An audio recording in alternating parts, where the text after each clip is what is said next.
Okay, before we begin with the actual episode, let's do my Singles Inferno 2 finale reactions.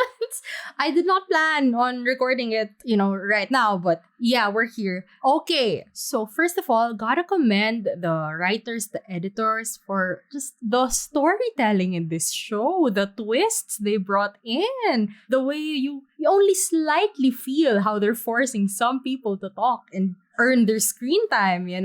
They couldn't force it for some people like Sejong. I felt so bad for that girl. They really gave her nothing, but like you can't force it. You really can't force it if the guys don't want to try with her. So sorry, girl.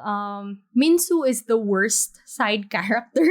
So unnecessary. I'm so mad at that second date she had with Jinyoung. And Dongwoo was such a non-character. Like, yeah, those three were the ones that really vanished towards the end. The others kind of had storylines. Good for them. Okay, so Singles Inferno 2 was a K-drama. Soon and Youngjae would be like the established couple that some people are really obsessed with because they're so cute and they're so healthy. But I am personally like, whatever. There is no drama here. As soon as Soi got over Youngjae, finally, thank God. Oh my God. As soon as she was done with him, I was like, please, get out of here. You guys are the most boring part of the show. I'm so sorry. I said they wouldn't last, and I was wrong. Okay, I'll admit I'm wrong. But, I mean, girl, you are Miss Korea, and he is that finance bro. I don't know why you're into that, but okay, whatever. I'm a hater. But yes, they're the established couple that some people are obsessed with, but I'm not. Soi and Sejun is the surprise, like, supporting characters couple that you did not expect would happen, but you're so happy with. They are, for those who watched Love is for Suckers, they are the Jiwan and Junjang.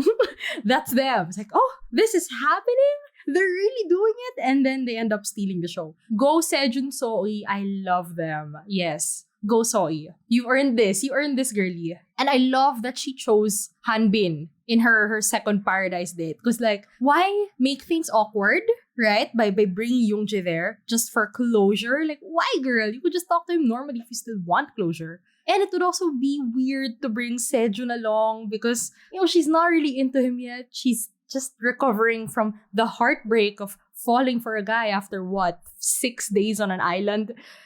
The intensity of these emotions, guys. Let's chill, please. But yes, we love Hanbin Soi besties.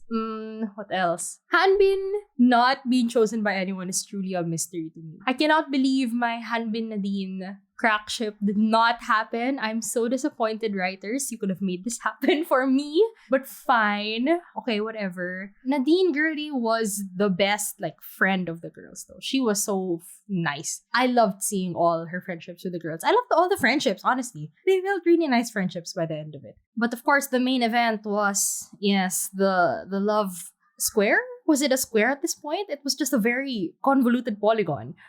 With the Sulgi and the Jinyoung and the Jongwoo and Nadine and Minsu. Sejong, not really. And Dongwoo apparently was still there by the end of it. They're the main couple, right? Where it's, the good girl and the main lead who's kind of a misunderstood bad guy. And the second lead who's so nice and perfect and has always been devoted to her from the start. And, the second lead wins, guys. Congratulations. See, I've never had second lead syndrome. I don't think so. Very rarely and never intensely. And I still believe that Sulgi liked Jinyoung more. But here's the story. Here's the K-drama story in my head, if this were a K-drama. She's a rich girl with a highly respected family and practice and everything. And she can't bring Jinyoung home to her parents and introduce him to them. That's it. That's the only reason why she did not choose him. But like, if she were truly to choose who she just liked, didn't she say it? That she usually chooses who she likes versus those who like her? And then she wanted to try something different. So, okay, girl, whatever. Whatever narrative you tell yourself to help you sleep at night, go, girl. Anyway, the Sulgi hate, actually, guys, was unacceptable. She did not do anything wrong. Well, she didn't lead Jongwoo on now, huh? Right? She actually gave him a chance. So maybe you should have not hated her all this time for leading him on. Because apparently she wasn't leading him on. But yes, honestly, Jungwoo, like, I'm sorry, those kinds of guys as partners would scare me. There's too much emotional intensity there that it would freak me out. So it's not for me, but girly, yeah, if you want things to be easy for you, just a guy who, worships the ground you walk on, you go. Yeah, do whatever makes you happy. But yes, that was a fun first season of a dating show. I think that's my first Korean dating show. Should I have an episode? Because I'm also watching Exchange 2 or Transit Love 2, which I like a lot better. I'm only in episode 6, I think, of Transit Love, and I like it a lot better. Like episode 1, I liked it a lot better than Singles Inferno already. So yeah, one day I may do an episode on Korean dating shows if I watch more of them. Okay? I think that's it. Let's get to the actual episode. Thank you for listening if you listen to this.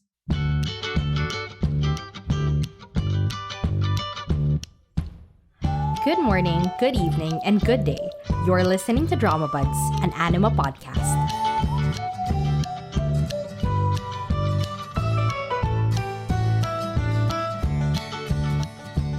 So hello everyone, welcome to today's episode of Drama Buds. I was about to not make this episode because I thought, it's been over a month since the finale. Do I still even know what I want to say?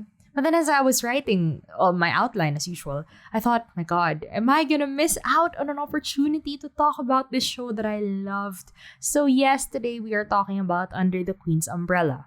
This is possibly the most solid, plot-driven show I've watched in 2022, with great characters and conflicts that were paced well, and, dare I say, the best ending this year. Like, genuinely, they did not bite off more than they could chew. They didn't leave any open endings or possibilities for season 2 or whatever. No, this is the story you're gonna get, and it's gonna be solid all throughout. More on that later. Okay. Under the Queen's Umbrella is written by a rookie writer. Congratulations to whoever this person is. You did a great job. The same director as About Time. That's the only one I've really heard of. And it stars Kim Hye-soo, who I've seen in Signal, Hyena, Juvenile Justice. Kim Hye-suk, I've seen her in Startup, I Hear Your Voice, a lot of things, Inspector Koo. Choi Won-young, I think I saw him he's Sky Castle, right? He's one of the Sky Castle dads. Moon Sang-min, I've never seen him before, but he was in My Name. And a bunch of other people, like so many characters. It's honestly a little tough to keep up with, but I'll only talk about the important ones anyway. Okay, so Under the Queen's Umbrella is set in fictional Joseon. It's not based on any historical figure. It's about Queen Im Hwa-ryong and her 5 sons. One is the crown prince, and the other 4 are kind of troublemakers in the palace. It's about the various mothers in the palace. The queen dowager, the concubines, and what they're willing to do and are capable of doing to protect their sons and or their place and position in the palace.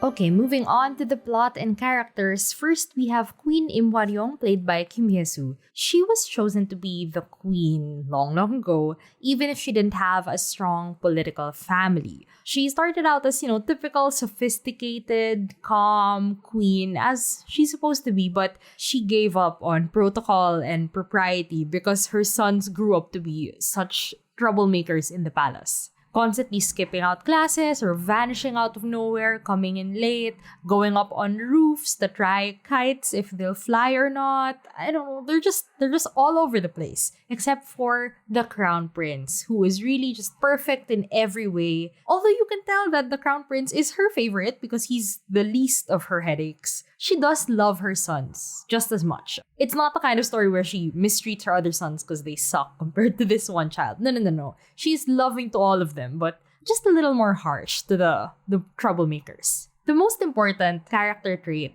for Im Hwa-ryong is that she is a mother before she's a queen. Because, spoiler alert, the Crown Prince dies. And people in the palace will do anything to bring her and her sons down because the Crown Prince was kind of her shield in a way. Securing his positions was also securing hers, and it made her other sons feel comfortable that they didn't have any pressure to be the Crown Prince or to care about what they do with their lives. But now that, the crown prince is gone, it is her instinct to protect her other sons, to tell them to study hard and to try for once in their lives to achieve something. But it's not for her to secure her political power, right? It's not for her to stay as the queen, but it's for them to secure their safety by attaining that power, by having that position. Because no one is here to protect them anymore. The interesting thing is that even if she's the queen, there's a feeling that she's starting out at the bottom because she's only reacting to the schemes of people that she isn't even aware of. She wasn't even aware that her son was sick all this time. She was just desperately trying to save the crown prince and urge the other sons to take things seriously without telling them that, your lives are in danger. Your brother was probably murdered. She can't tell them that because she doesn't want to scare them and also ruin their youth. She wants to protect their youth and protect their innocence because they have really been living such safe and sheltered lives in the palace for so long. And slowly, as the events go on in the show and she has been beaten down to the bottom, slowly she starts to pick herself up and start scheming and actually show that she is as intelligent and as cunning as all the baddies in the palace. Speaking of the baddies in the palace, we have the Queen Dowager played by Kim Hye-suk. So she is the mother of the king, but she wasn't actually the queen in her time because she was just a consort. So she schemed her way into making her son the crown prince. And so you may say that that's kind of similar to what Im Hwa-ryong is doing with her sons, right? Trying to scheme them into a higher position for their own good, yeah. But with the Queen Dowager, you can see how a mother's love, which I think is the central theme of the show, you can see how a mother's love can actually be twisted by greed and by inferiority and insecurity. She claims that she schemed and did all of this for her son because that's what he wanted. He wanted to be the crown prince. He wanted to prove himself. But you can feel this greed and this inferiority coming from her that makes her hate those with, let's say, royal blood or those with legitimacy, those who were legitimately chosen as, you're the rightful queen and king and crown prince. And that hatred carries over even to the queen now and to the grand princess, which are technically her grandsons. She doesn't care. If they have legitimacy, she hates them. She is a capital V villain, She is a phony and a liar. She is manipulative as hell. She will side with you one day and then throw you aside the next day. No cop-outs. They're not trying to make her secretly a good person or a sympathetic person. Even if they try to explain her character motivations, which I identified towards the end as, this inferiority complex, you can still confidently say that she's a terrible person and she deserved what she got. And I love that despite how terrible and actually pretty smart she is, her son sees right through her all this time because he knows that he only achieved his position because she could be that vicious and terrible and cunning. We now move on to the king, King Lee-ho, played by Choi Won-young. He's a good king, he's wise, he listens to the people and not just to the ministers. He's actually willing to stand up to them if he thinks they're wrong and if he wants to actually listen to the people. He's even shown to have a good relationship with the queen. He sides with her and listens to her and not just to his mother and the ministers because once again, he is aware of how terrible his mother could be. But, the whole question to his story is that his rise to power was done through murder, right? From the beginning, his regime, his entire position here was tainted. But does that invalidate all the good that he was able to do as a king when he actually stepped up to the throne? To me, he's actually the most morally gray character, which was a great improvement compared to the other kings that I've seen in Sageuk before. Oh, I forgot to write about him, but Grand Prince Songnam, played by Moon Sang-min, is the second eldest of Queen Im Hwa-ryong's sons. He grew up outside of the palace. He was taken away by the Queen Dowager from his mother as a baby. And so he grew up outside of the palace. And so he doesn't fully understand the story of why he grew up outside and had to enter the palace when he was a bit older. But because of that, he's the least sheltered of all the princes. He's seen the world outside. And so he does have a bit of a radical way of thinking compared to the other princes. And he grew up very close to the crown prince. The crown prince would come and visit him as a kid in the village that he was raised in, and they kind of learned archery and horse riding together. Like, he really admires his older brother and even promised to take care of his family, his princess and his child, his children, if ever he passed, without telling Songnam that actually he's gonna die soon because he feels that he's really sick. And Songnam is a very typical character. He's a very typical hero character. Like, you can feel that eventually this guy is gonna rise to power. He's our main guy. He's the one to watch out for. And despite how typical that setup is, I did end up liking Songnam. Although he's not one of the characters I want to highlight later on today. Actually, most reviews of this show will probably talk about Im Hwa-young, the queen, and how wonderful she is, because she truly is such a wonderful character. So wise, so loving, so warm. But I have decided to talk about her less and spotlight other characters, while showing that consistently she is able to display her warmth and her love and her wisdom and care by caring for all these other characters.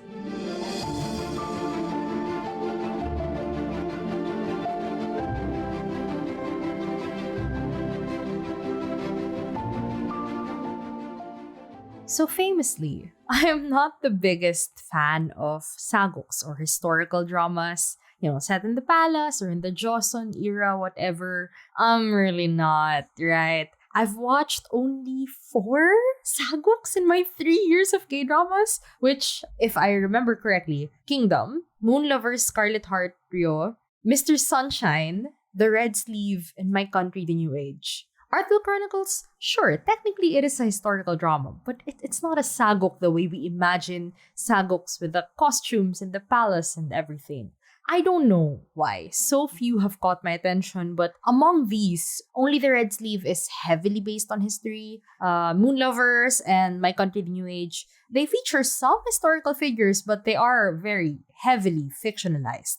I tried shows like Mr. Queen, but I think maybe it's the comedy that didn't stick with me. I dropped Lovers of the Red Sky because of the weird fantasy stuff. So what I'm saying is I'm not an expert on this genre. So I don't know what makes something good or classic or not. I wouldn't really say that historical accuracy is very important to me personally. I'm sorry. I know that is a big deal to some people. But for me, if I wanted historical accuracy, I would go to a documentary. I like the thought of taking the setting though, and its limitations, the societal rules and everything, and creating a story around it that still resonates with, my modern sensibilities and the themes that you'd see today. Like, it's the setting that changes, but the story at its core is something that you can still feel and understand. So it's not just about laying down the facts in an interesting, dramatized way. So, Under the Queen's Umbrella ultimately is a story about the love of a mother and what that can make mothers do. Also, how can that narrative of the mother's love be twisted by greed and the desire for power, especially in a palace setting where title and influence is kind of everything? It's like a modern-day classy makjang, which when I say that, I mean, shows like Sky Castle or Mine. Right, that's another show that reminds me of this. But set in the palace. So yeah, Under the Queen's Umbrella is not based on any historical figure. So one, great, because that means it's not, a male lead-centric show that's just here to highlight the king and whatever they did during their regime. The king here is a little useless compared to the women in the palace, but a little more useful compared to the kings in other saguks, I think. And once again, I'm speaking from stereotypes. I'm speaking from generally, this is what I feel is the problem with saguk. So I'm very sorry if I can't give any concrete examples based on the shows that I've watched. Yeah, I like that the king here is not as gullible and easily manipulated as I would expect. You can see that he's often on the side of the queen, he's willing to listen to her, but there are limitations placed on him by protocol and rules and his duty as the king who is trying to be wise and stately and trying to play by the rules. right? He's trying to be lawful good, but honestly, we know you're a little bit true neutral here. And actually, I think now I'm realizing it. It may be because he knows his rise to power wasn't fair. It wasn't right. And that's why now he's really making up for it by being such a stickler to the rules as much as he can. Sure, he'll twist some rules, he'll make up a few rules, but he won't break what's there. I think this show, because they're not sticking to any historical figure story or timeline, that's why they're able to do whatever they want. Even if it seems silly or too modern, right? Like, it would be boring if we only follow, the royal bloodline, whatever, the next son of whatever. That's who's gonna be the next crown prince. Why are we discussing this through the Hunger Games or through Running Man? But no, let's make it fun. Let's have the Hunger Games to decide who studies with the Crown Prince or who the next Crown Prince is. That allows us to take the characters out of the palace and show their personalities. Episode 8 was the Crown Prince tournament, which was really, really funny and witty. I loved it because, we got to see these numerous princes outside of the palace and got to see their personalities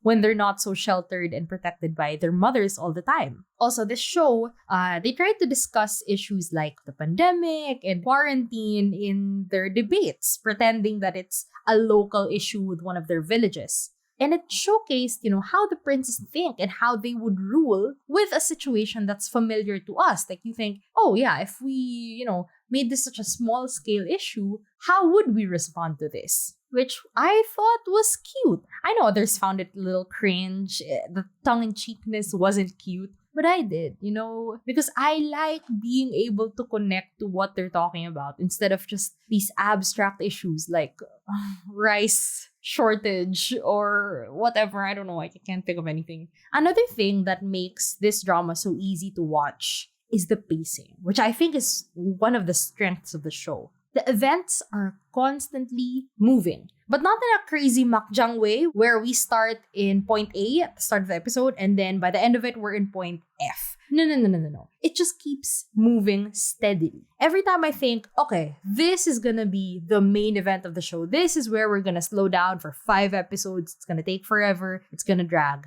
This is it. Every time I think this is gonna be the main plot, they move on from it. It wraps it up and moves on to the next event and the next issue. And slowly I realized that the pace of the show is not about one specific event that changes everything, but how everything builds up to the queen preparing her sons for their comfortable positions in the palace changing. Like, your life will not be this way by the end of the show. So she's preparing them for that. And then we're unraveling all the schemes of the Queen Dowager and what's his name? The left state counselor or something, and how those schemes in the past and present will come back to haunt them. Like, if I track down what is the main event of this episode, we went from who studies with the Crown Prince to hiding Prince Kesong's secret, to the Crown Prince's disease and death, to the trial for the court physician and the queen regarding the Crown Prince's death, to selecting the new Crown Prince. And then we're stopping a treason plan.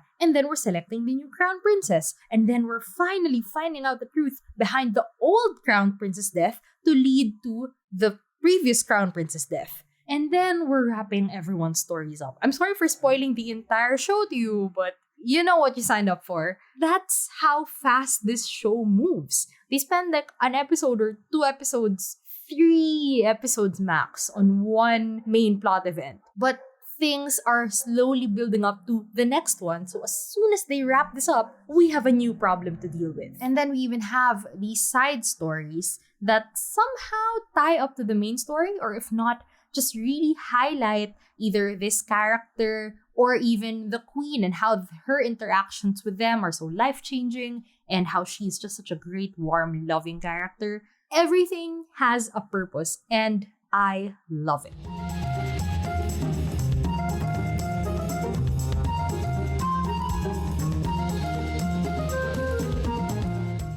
So, I will warn you that even if there have already been major spoilers in the previous segments, this segment is just purely major spoilers here. I just want to talk about the stories and the character journeys that were notable to me, or the ones that I liked the most. First one I want to talk about is Grand Prince Muan, played by Hyun Sang-yeon. He's the third son of Waryong.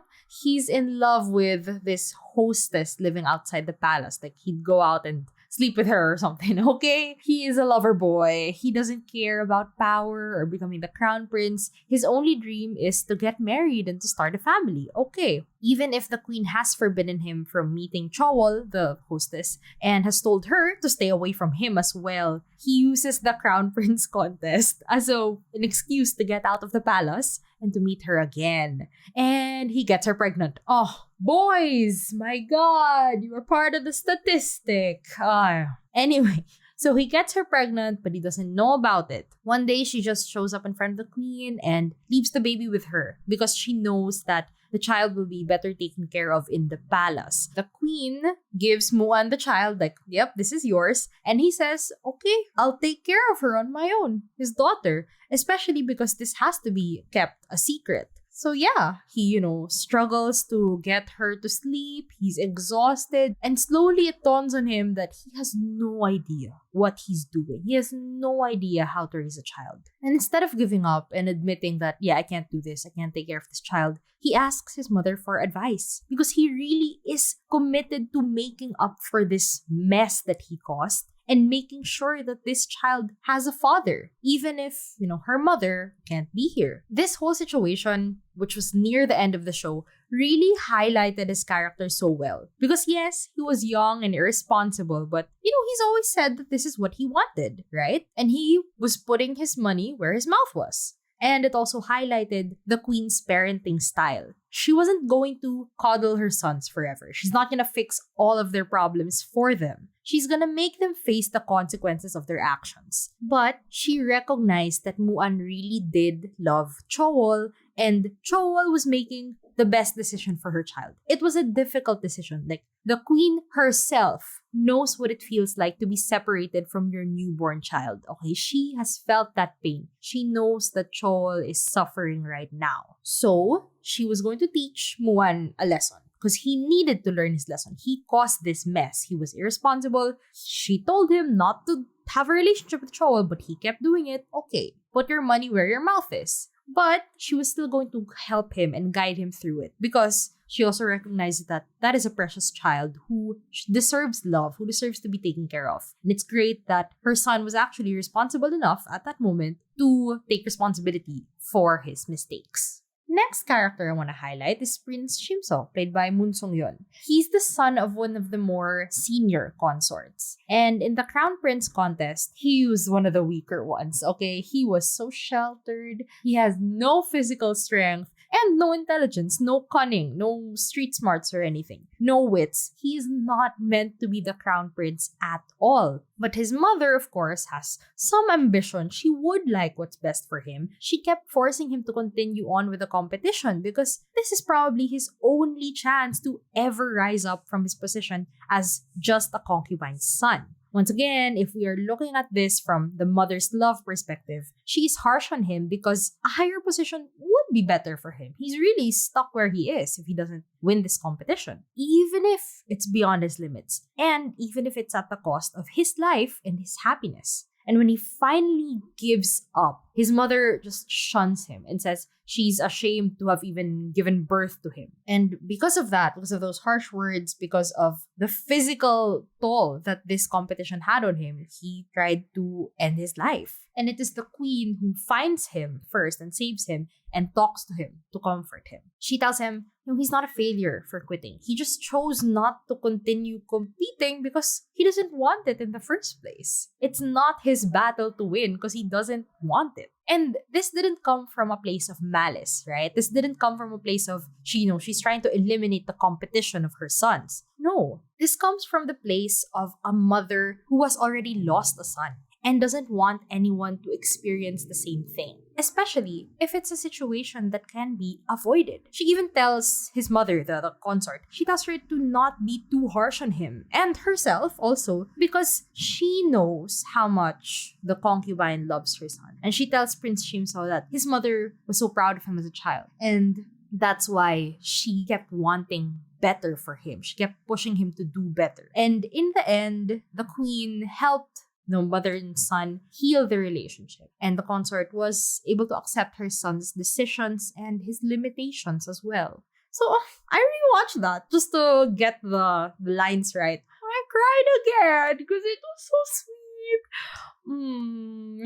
Yeah. This show really gets to you in those moments. And the last character I want to highlight is Grand Prince Kyesong, played by Yu Son-ho. I'm sure you've heard about this. It is as good as they say it is. A storyline about a trans character with a message rooted in love and acceptance without ignoring the very real limitations of their present society. In a Sageuk? Really? It's amazing that one, it's not played for comedy. Like, haha, a man is dressing up as a woman. That's funny. No. And two, it is tragic, right? The way that this is just not acceptable in their society. But the narrative doesn't make the trans character needlessly suffer. So if you didn't already know about it, Grand Prince Kyesong likes to dress up as a woman in these private chambers hidden somewhere in the palace grounds. And the queen and queen dowager both discover that at around the same time. So the queen destroys that chamber to prevent anyone from using it against them and exposing her child. But of course, Kyesong confronts her about that and is upset about it because that's their private place. And of course, that's their secret to be discovered. And the queen's response, instead of shaming them and telling them never to do it again because, yeah, it's shameful and disgusting, none of that. The queen instead takes them to an artist who draws them while they are dressed up as a woman. So even if they can't do it anymore, they really will not be allowed to carry on with this secret cross-dressing stuff because it's too dangerous at this moment. At the very least, they have an image of themselves as who they truly are. And they know that their mother accepts them wholeheartedly as they are. The queen cannot let Kyesong do whatever they want. And she also cannot change the world and change society to make them accept Kyesong for who they are. Like, I'm so sorry that I can't change the world for you. But at the very least, they know that they're safe with their mother. That's just episode 3 alone. My God, that's just episode 3 alone. And, if they had buried this storyline, I'd be like, okay, whatever. Yeah, they used it for because they needed to. Sure, fine. But, okay, they brought the trans storyline back. Okay, interesting. I love that they kept Kyesong around and gave them more personality than just being a trans character. Because Kyesong actually passed the initial test to be considered to study with the crown prince, along with Songnam, and then 2 of the other princes, like the really smart one and the really cunning one. So, Kyesong is intelligent and thinks creatively. And during the competition to be the crown prince, because they were all given labels, like in a witty way, one of them is the cunning one, one of them is the weak one is the handsome one, or something. One is the resourceful one, something like that. Kyesong was the bold one, the daring one, which is very consistent with their character, because it takes guts to do what they did with their private chambers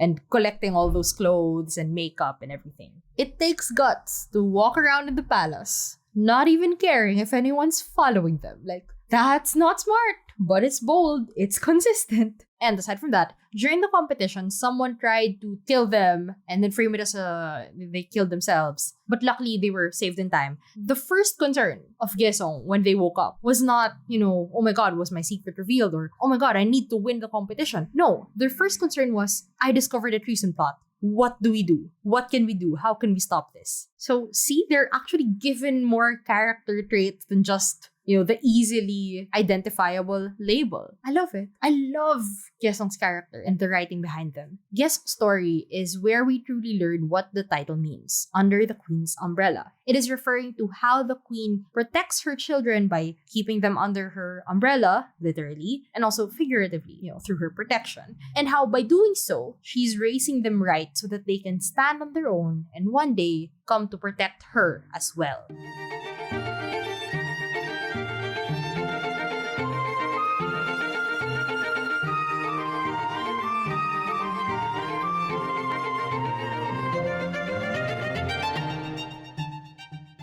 So I mentioned earlier that, to me, Under the Queen's Umbrella has one of the best, if not the best ending in a 2022 K-drama, and I stand by that. Because so many endings are oddly unsatisfying nowadays. I feel like it's because many dramas start to fall off after the 8th episode and then they continue to devolve from episode 12. And then we get a rushed ending that's supposed to be happy and neat after many episodes of an absolute mess. Or they try to add new things and new intriguing twists at the very end to keep you on the edge of your seat, which some may say is a good development because many dramas had finales that felt unnecessary. Like it was just all fluff and filler anymore. Like there was no story after that. Which is a perspective to have, and I may have shared that opinion before, but I mean, if the characters were good and their stories were meaty enough in the first place, I wouldn't mind spending just one more episode, to wrap everything up and to make sure that I know what's going to happen to them, which is what this episode was. Now, before we go on to actually discussing the finale, I'd like to say that I'm not opposed to sad endings where people die or they don't end up together or people don't achieve what they set out to do, but they learn something and gain something else instead. Yeah, a lot of people don't like that. They don't like sad endings. They ask, does this have a happy ending in the comments? And if someone says no, they don't watch it. That's one way to watch your dramas. I partially understand it, but I also want to challenge it. Because if it makes sense with the whole trajectory of the show, if the choices that led to that are consistent with the character journeys that you've been watching for 12 to 16 hours so far, what's so wrong with a sad ending? For example, Mr. Sunshine or My Country the New Age. Yes, most of the main characters died, but they died for the causes that they've dedicated themselves to this entire time, or for people that they love, who they consider more important than, a lofty goal like a cause or a fight or even survival. To make someone else live, that's a worthy way for them to die. If it's consistent with their character, then okay, die. And then to talk about another ending that people don't like nowadays, open endings. I'm also not opposed to open endings if it fits with the pacing of the show. For example, you know what I'm gonna talk about.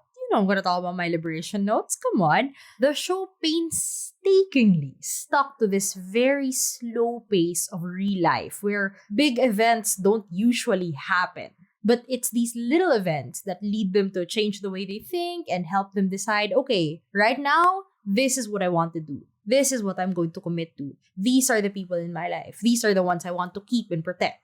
Okay, like the little events in the show have shown you what they're going to do. And the show is very much against, happy endings fix everything. So why would it show you a very conclusive, happy ending that wouldn't fit with the theme and with the pace of the show? It's telling you that life goes on with uncertainty, but at this very moment, we can appreciate the moments of peace and happiness and live for that at this very moment. And so you won't know what's going to happen in the future because no one knows what's going to happen in the future. But if you look at what's been happening recently and the trajectory of your life, you can, connect the dots and piece things together and decide that, yeah, maybe they will stay together. Maybe Go will find his way to Mijong and not run away with a bag of money. Because in what world did any of the recent events in the last, 10 minutes of the show imply that? Once again, if you didn't get the ending, if you're not convinced that Gu and Mijong will end up together, hit me up. I got you. Okay. I'm sorry. But to discuss an open ending that's actually unsatisfying for a different reason, some open endings are unsatisfying because I don't think they knew how to end the show. And for that, Signal, right? I don't think they knew how they were going to wrap up all the time shenanigans of that show, especially towards the end when the plot itself had wrapped up. So they just made it ambiguous as hell and made people hope for a second season to clarify things, but that's never gonna happen. But, okay, finally going back to Under the Queen's Umbrella, thank you for indulging my tangent. Because Under the Queen's Umbrella was so well-paced all throughout, the happy endings and some sad endings that the characters got felt so neat and satisfying. Like, off the top of my head, there are no characters who matter, by the way, who I don't know what happened to them. I know what happened to every character, more or less. The other princess, they got cute little endings and some screen time with their mothers. Great. The king himself reveal the truth about how he rose to the throne. And even if he'll be criticized in the present and all of his achievements for the past 20 years may be discredited, he's willing to face that and to let history speak for itself. But he won't allow the truth to be hidden and for it to eat away at him and his guilt. And the Queen Dowager took her own life because even in death, she wanted to go on her own terms. Okay, Prince Muan left the palace to live with Chol and their daughter. He goes back to the palace to ask for advice on child rearing from the concubines and court ladies. He's stepping up, man. He's trying to be a responsible father and husband. Good for him. Prince Gesong also left the palace to be free, to be free from the eyes of everyone around them. Out there, they can do whatever they want and be whoever they want and not be limited by being a grand prince and thus child of the king. And although it scares the queen to not be able to protect them anymore, she has to trust that they will be able to take care of themselves and that this is what they want with their life. So she lets them go. Prince Songnam became the crown prince and he got married to someone he loved and someone who suited him. He was really distant from the palace life until his older brother died. But, he finally stepped up to his potential. He took on a great responsibility and even took care of his brother's family and the family that he's going to have with his wife. And lastly, we have the queen. She has worked so hard to protect all of her sons, but now they've all grown up and are moving on with their lives. And because she's done so well as a mother to raise them right and teach them to stand on their own, they're also here to protect her. And so, the ending shots of the show. The ending shots of the queen holding an umbrella over Gesong, and then Songnam holding it over her, and then the last shot of her holding it over the son of the previous crown prince, the son that she lost. God, that I cannot believe I was crying over the ending of this show, Because aside from being a story about a mother's love and her protection over her children, it's also about the coming of age of those children into adults who can choose their own path in life. And how in adulthood, because of the love that their mother has given them and raised them with, they will return that love to her and protect her as well. It's just so insanely satisfying, and I can't believe we don't get endings like this more often nowadays.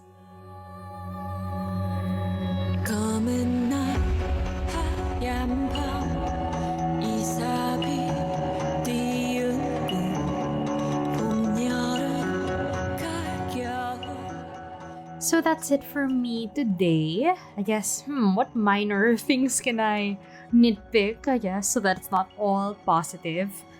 There were times when I could skip all the political scheming of the court ministers and the treason plot and, still understand everything that's going on. I would say not every detail is important. You can kind of get things broadly. I personally don't care about Chongha. I told you I didn't mention her at all here, right?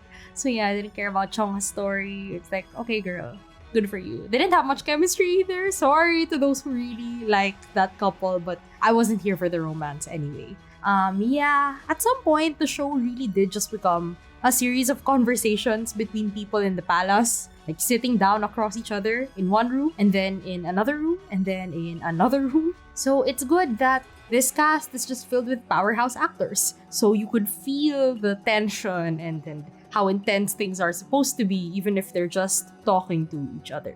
Although yes, they did spend a lot of time outside the palace, showing different people that aren't just old bearded men. They tried, but of course towards the end it had to be a lot of just talking, political scheming and stuff.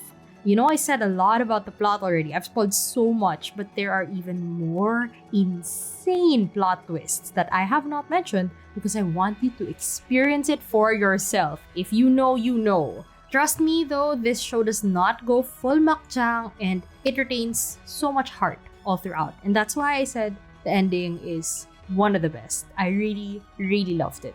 Definitely, Under the Queen's Umbrella is my third favorite drama of 2022. Only below My Liberation Notes and Through the Darkness. Yo, look at that. The bar is so high. So, yes, those three dramas alone can carry the whole year in terms of quality. So, really, really happy with this one. And really happy that I was finally able to talk about it, even if it is so overdue. But yes, that's it for me today. Thank you so much for listening, and I will see you soon.